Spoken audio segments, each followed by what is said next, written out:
Պարոն Խաչատրյան, քանի որ այդ նրբությանը անդրադարձակ, չեմ կարող հաղթահարել գայթակղությունը հետևյալ մեկնաբանությունը անելու։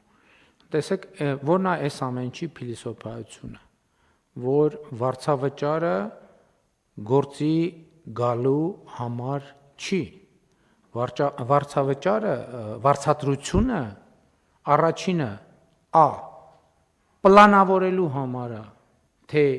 ինչ եմ անելու ես այդ օրը, այդ շաբաթ, այդ ամիս, այդ կիսամյակում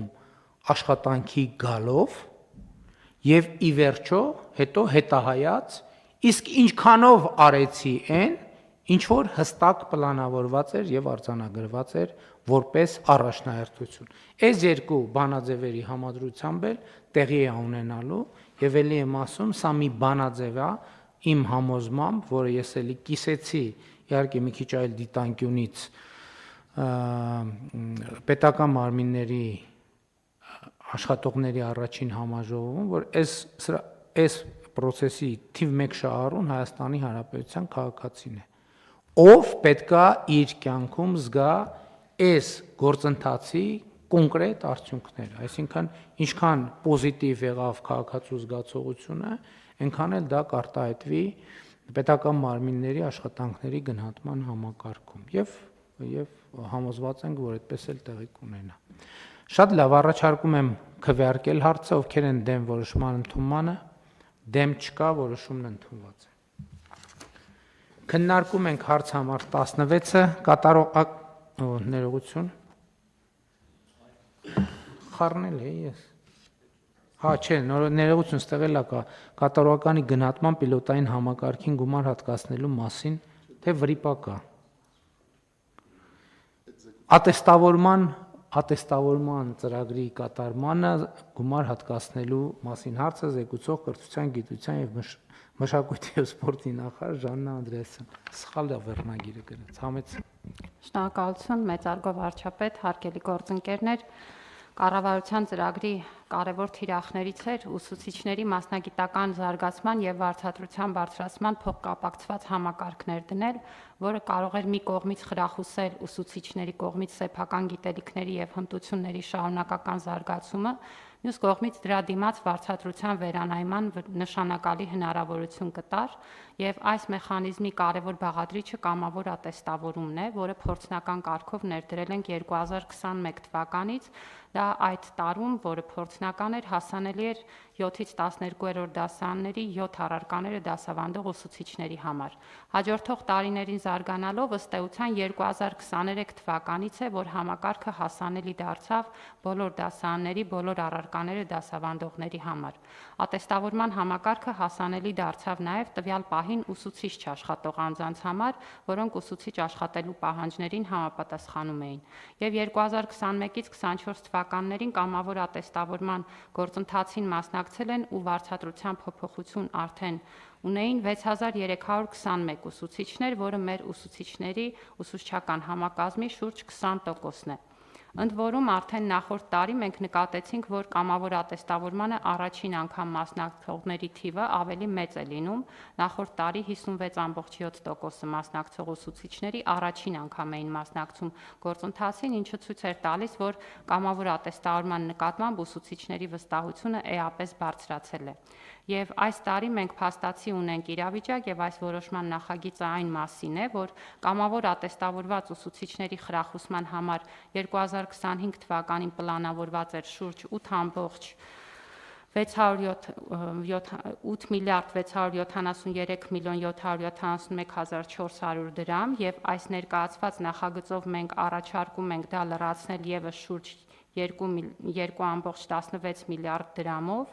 ինչը նշանակում է, որ միայն կամավոր ատեստավորման համակարգին 2025 թվականին կուղղվի ավելի քան 10 միլիարդ դրամ։ Եվ ընդհանուր առմամբ, եթե պարոն վարչապետ դուք որոշ համադրություններ բերեցիք, թույլ տվեք ասել, որ 18 թվականից ի վեր ուսուցիչների վարձատրության ֆոնդն էլ զգալիորեն աճել է 25 թվականի նկատմամբ եւ միայն ուսուցիչների վարձատրության ֆոնդը 37 միլիարդ դրամով աճ է գրանցել 18 թվականի համեմատ, ինչը նշանակում է 67% աճ ունենք 18-ի նկատմամբ եւ ինչպես նկատեցինք, միայն կամավոր ատեստավորման համակարգը այստեղ այս տարի 10 միլիարդ դրամ հատկացում է ստանում։ Իսկ 26 թվականի պետական բյուջեով արդեն միայն ուսուցիչների խրախուսման ծրագրերին, այսինքն ուսուցիչների աշխատավարձը սրա վրա հաշվարկված չի,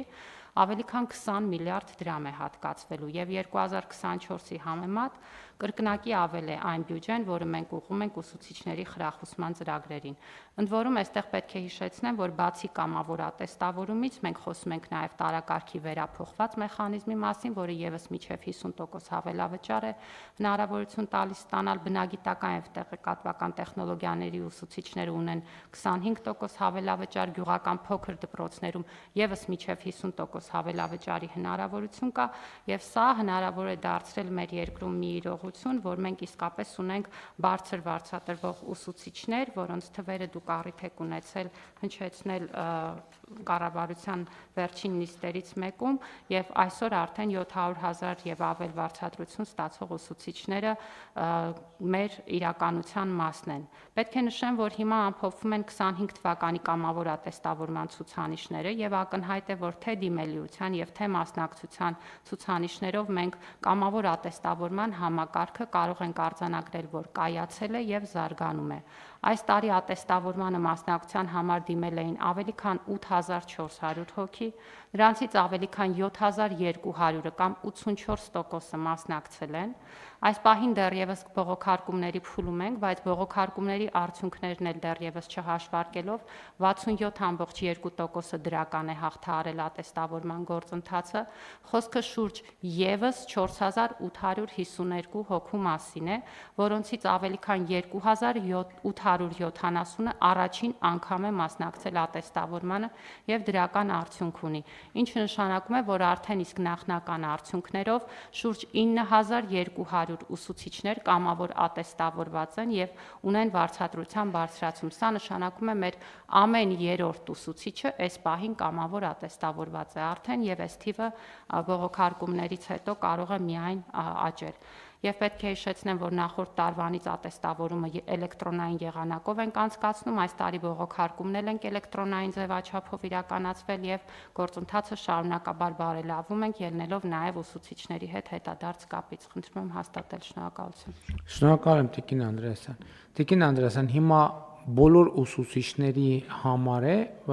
բաց ատեստավորումը, որովհետեւ մենք սկզբից տենց փուլ բան արեցինք, այսինքն շրջափուլը մենք այդ որոշումների հասանելիության առումով շրջափուլ ավարտել ենք, այսինքն ուսուցիչների հատված չկա, որ իրանց դեռ չենք անդրադարձել ատեստավորման համակարգով։ Ոչ, պարոն վարչապետ, բոլոր ուսուցիչներին հասանելի է, ես նշեցի, որ 23 թվականից սկսած, այսինքն սա արդեն ըստ էության երրորդ տարին էր, որ բոլոր առարկաների բոլոր ուսուցիչները կարող են մասնակցել, ընդ որում նույնիսկ ազգային փոքրամասնությունների առարկաները դասավանդող ուսուցիչները, որոնք փոքրաթիվ են, մենք այս ուսուցիչների համար էլ ենք ապահովում կամավոր ատեստավորման հնարավորությունը։ Իհարկե, հարգելի գործընկերներ, արդեն ասվեց, ես հասկացա, որ մենք նման ցուցանիշ նախկինում չենք ունեցել, երբ որ ատեստավորման շրջափուլում դրական արդյունք արձանագրեցների այդքան մեծ թիվ լինի, որովհետև ես հիշում եմ, ի սկզբանե շատ փոքր թվերից, հիմա 59% ասեցիք, հա, որ դրական են։ 67.2% 67, սա նշանակում է, որ պրոցեսները լրջացել են, այսինքն ուսուցիչները իրենք էլ ավելի պատրաստված են գալիս, որը հենց այդ փաստով, որ ուսուցիչները ավելի շատ ժամանակ են տրամադրում իրենց, արդեն իսկ մեր կրթական որակի վրա ունենալու է պոզիտիվ ազդեցություն, որովհետև իմ ընկալումն է նա, որ հնարավոր չէ սովորեցնել առանց սովորելու։ Այսինքն սա շատ կարևոր հանգամանք է։ Իհարկե նաև էդ էլ պետք է ասենք, որ ատեստավորման համակարգի հետ կապված մենք շարունակաբար նամակներ, դիմումներ, բողոքներ ստանում ենք։ Մենք այդ բոլոր բնականաբար այն ուսուցիչների կողմից հիմնականում, ովքեր ատեստավորման դրական շեմը չեն հաղթահարել, մենք պետք է հարգանքով, սիրով հոգատարությամբ վերաբերվենք ամեն մի ահազանգի, ամեն մի բողոքի, բայց արդյունքում սկզբունքայնությունը պետքա ճշգրիտ պահվի, որովհետև եւ իհարկե մենք պետքա ուղեկցենք մեր բոլոր սիրելի ուսուցիչներին,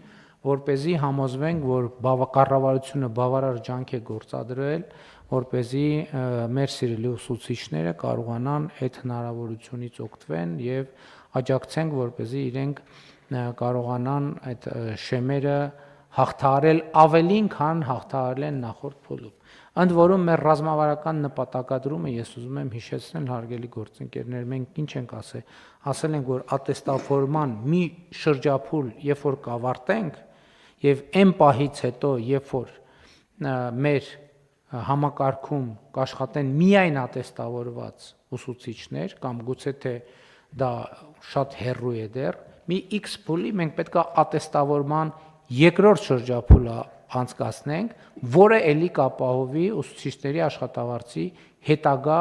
ավելացում։ Եվ մենք սրանից հետո պետք է արձանագրենք, որ այլևս ուղղակի տենց ավտոմատ ինքնաբերաբար որոշ դեպքեր իհարկե հաշվի առնելով, որովհետև կարող ենք որոշ առարկա ԲՏՃՄ ուղղություններով արդեն տենց որոշում կայացրել ենք, բայց մեկ ռազմավարական հեռանկարում մենք պետք է որոշումները կայացնենք հենց այս տրամաբանությամբ, որպեսզի լրացուցիչ խթաններ ստեղծենք, որպեսզի մեր սիրելի ուսուցիչները ավելի շատ ժամանակ տրամադրեն իրենց մասնագիտական հմտությունների եւ կարողությունների թարմացմանը, որովհետեւ գիտելիքը, գիտությունը, մեթոդները անընդհատ փոխվում են, նոր մեթոդներ կան եւ պետք է ամեն ինչ անել, որպեսզի այդ հասանելիությունը ապահովվի։ Այս փուլում մենք դեռևս այդ գիծը չենք հատել, առայժմ կմնանք ատեստավորման այս տրամաբանության մեջ, որովհետեւ մենք նաեւ հիմա քննարկում ենք որոշումներ, թե ինչպես անենք, որպեսզի էլի հնարավորություններ ստեղծենք այն ուսուցիչների համար, ովքեր 3 անգամ, թե 2 անգամ, 2 անգամ չեն հաղթահարել, մենք հատկացնում, որպեսզի ատեստավորված ուսուցիչ 2 լրացուցիչ, այսինքն տարվա արդյունքներով կլինի ինչքան։ Մենք արդեն նախատեսել էինք շուրջ 8.7 միլիարդ դրամ եւ այս պահին հատկացնում ենք 2.16 միլիարդ, այսինքն ընդհանուր 11 միլիարդին մոտենում ենք։ Այո։ Հա, շատ լավ, խնդրեմ պարոն Հովհաննիսյան։ Պարոն վարչապետ, իմ ընկալմամբ, երբ որ մենք ատեստավորման համար հավելյալ գումար ենք վճարում ուսուցիչներին, մենք ֆիքսում ենք այսօրվա իրանց կարողությունների եւ գիտելիքների մակարդակը եւ դրա համար հավելյալ վճար ենք տալիս եւ ելնելով այն սկզբունքից, որ բոլորը պետք է շարունակաբար բարելավեն իրենց կարողությունները, ես կարծում եմ, որ հետագա փուլերում, որը դուք նշեցիք, մենք գուցե դիտարկենք նաև այն իրավիճակը, որ մարդիկ եթե հետագայում չատեստավորվեն, իրենց աշխատավարձը չմնա այն մակարդակի վրա, որը ատեստավորման հետևանքով բարձրացել է, որովհետև դա կնշանակի, որ մարդիկ, որոնք շարունակաբար չեն բարելավում իրենց գիտելիքները, իրանց արդիականությունը կարող են կորցնել։ Եվ այդ մյուս փուլերի մասին, որը դուք նշեցիք, ես կառաջարկեի այդ հարցնել ինչ-որ մի կետում քննարկել։ Պարոն Հովհաննիսյան, մենք նախընտրում ենք պոզիտիվ խոսույթներով հարցին մոտենալ, մենք ձևակերպում ենք այդպես, որ հետագա փուլերում ուսուցիչները ատեստավորման միջոցով իրենց աշխատավարձը էլի ավելացնելու հնարավորություն կունենան։ Մենք ուսուցիչների աշխատավարձները հետ իջեցնելու պլաններ չունենք, ես ուղղակի բացառում եմ այդպիսի որևէ ուղղակի բացառում եմ, նման բան չի կարող լինել։ Համեցեք։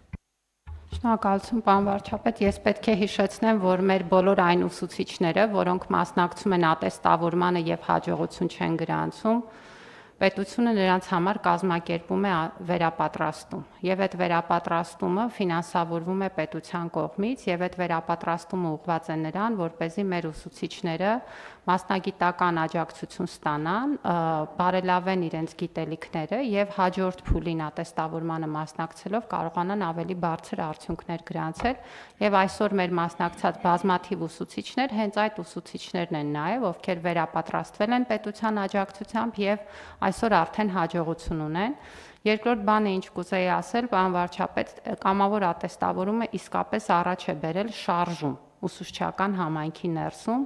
ըստ առարկաների ձևավորվում են տարբեր խմբեր, ուսուցիչների ցանցեր, եւ ուսուցիչները նաեւ միասին քննարկելով մասնագիտական հարցեր, որը իրականում հենց սովորելու թերևս լավագույն միջավայրն է, պատրաստվում են ատեստավորմանը եւ ես կարծում եմ, որ սա շատ կարեւոր արդյունք է, որովհետեւ կրթության համակարգում ինքնակրթության միջավայրը դարձել է իրողություն եւ դարձել է շարժում։ Շնորհակալություն։ Ես իհարկե ասեմ, որ նաև հասկանում եմ ֆինանսների նախարարի մտահոգությունները, մտավախությունները, մոտեցումները, բայց ես նաև էլի հղում այսօր արդեն որերորդ անգամ եմ հղումանում պետական մարմինների աշխատողների առաջին համաժողովում ունեցած իմ ելույթում, ես այդ համոզմունքը ասել եմ, որ այս ատեստավորումը եւ նրա արդյունքները բերելու են լրացուցիչ տնտեսական զարգացման։ Եվ լրացուցիչ տնտեսական զարգացումը իր հետ բերելու է լրացուցիչ ֆինանսական հարկային եկամուտներ։ Չի կարող չլինել ուղղակի այդպես։ Բացառված է, որ չլինի այդպես։ Մեր խնդիրը, եթե մենք սկզբունքորեն, ճիշտ իմ ասած սկզբունքների սիրով, հոգատարությամբ, հարգանքով, բայց սկզբունքորեն պահում ենք այս համակարգը, եթե մենք 300 դպրոց, 500 մանկապարտեզի մեր ծրագիրը հետևողական շարունակում ենք, Այս բոլորը հազար ներողություն էլի։ Հիմա նայում են Հայաստանում եւ Հայաստանից դուրս։ Որովհետեւ այդ թվում, ոնց է, ինչի հաշվին ենք մենք 7% տնտեսական զարգացում ապահովել։ Ասենք մի օր քամին ուժեղ եղավ, մի օր պակաս եղավ, այնց բախտներս բերեց այս 7 տարվա մեջ կամ 5 տարվա մեջ քամիները անընդհատ բան էին, բարենպաստ էին, ընդհակառակը ավելի անբարենպաստ շրջան դժվար է պատկերացնել։ Տնտեսական առումով ավելի անբարենպաստ շրջան ուղղակի դժվար է պատկերացնել։ Ուղղակի դժվար է պատկերացնել ոնց ենք մենք կարողացել 2020 թվականին, 21 թվականին մակրոտնտեսական կայունությունը պահել։ Ոնց ենք կարողացել պահել։ Ոնց ենք մենք տնտեսական աճ ապահովում։ Այսօր տնտեսական ցուցանիշներ են գալիս, մենք էլ ենք զարմանում այդ տնտեսական ցուցանիշների վրա։ Ինչի արդյունքում։ Այս եւ մյուս բարեփոխումների արդյունքում։ Մենք սա ընդամենը էսթետիկական բան չենք հարց չենք լուծում, չնայած էսթետիկան իր կարևոր դերն ունի։ Մենք ստեղ տնտեսական զարգացումը կայուն, տևական եւ խորքային դարձնելու հարց ենք լուծում, որովհետեւ այս ատեստավորումը մենք այդ մեթոդաբանություն, մենք այդ գիտելիքն էլ չունենք, բայց այդ գիտելիքը երբ որ ձեռք բերենք, մենք կկարողանայինք դուրս բերել թիվ, թե այս ուղղությամբ մեր ծախսվող ամեն միլիարդ դրամը, քանի միլիարդ դրամի համախառն ներքին արդյունք է բերելու։ Ես թիվը չեմ կարող ասել ինչքան է դա լինելու, բայց որ դա լինելու է, որ դա այսօր էլ տեղի է ունենում, գիտելիքի վրա ծախսվող գումարը, այսօր էլ բերում է այդ արդյունքը։ Ես որևէ կասկած չունեմ, ուղղակի հակառակը պնդելը այդքան էլ ճիշտ չի լինի։ Եվ մեր տնտեսական միջավայրի զարգացումը դրա ամենավառ օրինակներից է։ Հիմա էլի ասում են, միշտ էլ խոսում են, ասում են, արտաքին գործոնը սենց եղավ, արտաքին գործոնը միշտ աշխարհում տնտեսական համակարգ չկա, որ արտաքին գործոնների չի ազդվում։ Չկա տենց բան, բացառված բան է։ Չկա աշխարհում տենց երկիր, որ արտաքին ազդակներից չի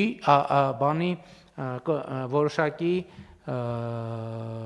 արտաքին ազդակների ազդեցության գոտում չի։ Մեկը մի քիչ ավել, մեկը մի քիչ պակաս։ Բայց արտաքին ազդակները լավ են եղել, մեր տնտեսությունը եղել է կայուն։ Արտաքին ազդակները վատ են եղել, մեր տնտեսությունը եղել է կայուն։ Որովհետև մենք հասկացել ենք, որ մենք մեր տնտեսական եւ ոչ միայն տնտեսական կայունության համար պետք է առաջին հերթին հենվենք մեր ներքին ռեսուրսների վրա, բայց իհարկե չմոռանանք նաեւ արտաքին ներդրումների մասին, եւ ես իմացա, որ վերջերս ավստրական Grave Group ընկերությունը եւ C Quadrat ներդրումային խումբը հետաքրքրություն է ցուցաբերել Հայաստանի ապահովագրական շուկա մտնելու ուղղությամբ եւ պարոն Գալստյան մասնագետներ ինձ ասում են, որ սա շատ կարեւոր իրադարձություն է, կխնդրեի պարզաբանել ինչու եւ ինչով է կարեւոր այս իրադարձությունը։ Պարոն վարչապետ, շնորհակալություն։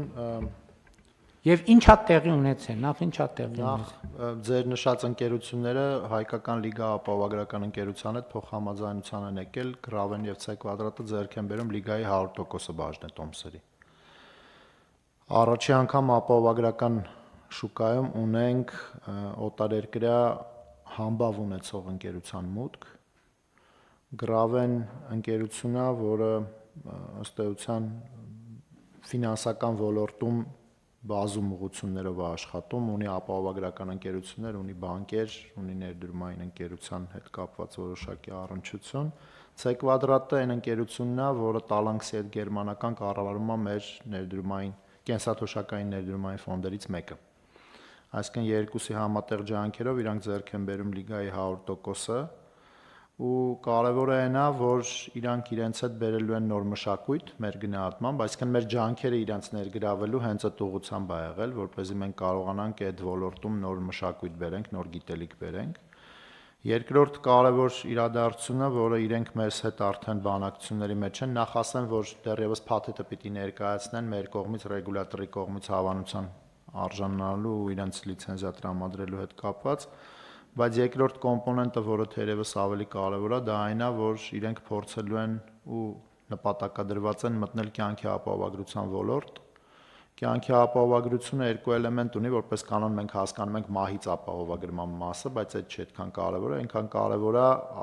ներդրումային այդ կենսաթոշակներից հետո ստացված գումարները, որը մարդիկ ստանալու են, ոնց են տիրապետելու, որովհետև այդ դրանից հետո իրանք կենսաթոշակային տարիքը լրանալուց հետո որոշակի կյանք են ապրելու բնականաբար, ու այդտեղ ճիշտ է իրանց միջոցները խելամիտ կառավարելու ու այդ կյանքի բիզնես են առնելու հələ թոշակ։ Միանշանակ։ Հիմա այդտեղ կարևոր է, որպեսզի իրանք ճիշտ կառավարեն այն ֆինանսական հոսքերը, որը իրանց տրամադրվելու է իրանց տարիների կուտակման արդյունքում։ Այսինքն կյանքի ապահովագրությունը շատ նման է ներդրումային բիզնեսին, ու այդտեղ միջազգային հեղինակավոր կազմակերպության մուտքը շատ կարևոր է։ Հենց որ մենք երկար սպասել ենք այս օրվան, որովհետև երկար ժամանակ ջանք ենք դրել այս ուղղությամբ ու կարծում եմ շատ դրական նորություն է։ Մենք բնականաբար քաջալերում ենք այդ գործընթացը եւ ուրախ ենք, որ նման զարգացումներ են տեղի ունենում եւ ոլորտներ, որտեղ խոշոր եւ հեղինակավոր միջազգային ներդրողներ չեն եղել մինչեւ այժմ, դա իհարկե եւ երբ որ իրենք մուտք են գործում, դա իհարկե Հայաստանի տնտեսական կյանքի համար շատ կարևոր իրադարձություն է եւ հույս ունեմ, որ համոզված եմ, որ գործընթացները դրական հունի ներքո կընթանան եւ նաեւ մեր քաղաքացիները նման մասշտաբի ընկերության եւ գործիքակազմի մուտքը իրենց բարեկեցության զարգացման իմաստով կնկատեն մոտ ապագայում։ Կան այլ լրացումներ այս թեմայով, համեցեք։ Ես հարց ունեմ Տիկին Անդրեասյան ձեզ, գաղտնիք չի, որ վերջին տարիներին նամանավանդ մշտապես եւ նամանավանդ վերջին տարիներին մենք շատ ենք խոսում հատկապես մի քանի առարկաներով մանկավարժների թվի հետ կապված խնդիրների մասին եւ թե տարակարգերի համակարգը եւ թե կամավոր ատեստավորումը մի կողմից գալիս է ըստ արժանվում գնահատելու մեր մանկավարժների աշխատանքը, բայց մյուս կողմից իմ պատկերացմամբ նաեւ մեկ այլ կարևոր խնդիր է գալիս լուծելու, դա մանկավարժի իբրև մասնագիտություն աշխատանքի նկատմամբ գրավչության ավելացումն է։ Ուզում եի հասկանալ արդեն իսկ վերջին տարիներին նախարարության եւ կառավարության ներդրած համակարգը արդեն տեսանելի որոշակի տեղաշարժ դրական ունենք վիճակագրություն եւ վերլուծություն, թե ոնց է ազդել օրինակ դիմորդների քանակի վրա։ Իհարկե ունենք վիճակագրություն, որտեղ պետք է հիշեցնեմ, որ մենք նաև առանձին աջակցության ծրագիր այդտեղ ենք արել եւ կրթաթոշակի չափ ենք սահմանել բնագիտական ուղղություններով մանկավարժական ծրագրերով սովորողների համար ամսական 70,000 դրամ եւ սկսած երկրորդ տարվանից, եթե առաջադիմությունը ավելի բարձր է, մինչեւ 77,000 դրամ։ Ընդունելության ցուցանիշները ցույց են տալիս, որ իսկապես բավականին զգալի աճ ունենք ու եթե աղետալի թվեր ունեինք, ասենք ֆիզիկայի ուսուցիչ դառնալու համար առաջինից 4-րդ կուրսերում 7 հոգի էին սովորում, հիմա արդեն խոսում ենք այն մասին, որ նույնիսկ մրցութային ընդունելություններ են գրանցում այս ծրագրերով եւ սա նաև պետության այդ հետևողական քաղաքականության արդյունքն է, բայց մենք նաև դա տեսնում ենք ուսուցիչների թվերի մեջ։ Նախորդ տարի մենք հրապարակեցինք, որ համակարգում 3300 նոր ուսուցիչ ունենք, իրենց մեծ մասը միջև 40 տարեկան մարդիկ են, ովքեր ունեցել են հնարավորություն գնալ դպրոց, ժամանակին այդ որոշումը չեն կայացրել, որովհետև չեն համարել դա գրավիչ, եւ այսօր պետության այս քաղաքականությունները այդ մարդկանց բերում են դպրոց։ Եվ հիմա օրինակ հաճախ են դեպքերը, որ բնակավայրում ուսուցիչը ամենաբարձր վարձատրվող մարդն է, եւ սա ինքնին խոսում է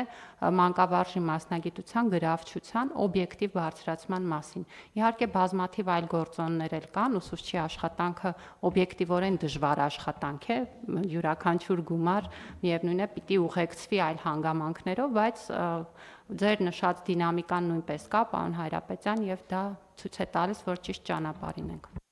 Պարոն Հայրապետյան, հարգելի գործընկերներ, ուզում եմ հիշեցնել, որ երբ որ մենք նախագծում էինք կամավոր ատեստավորման համակարգը, մենք ընդգծում էինք, որ դա մենք անում ենք ոչ միայն մեր գործող սիրելի եւ հարգելի մանկավարժների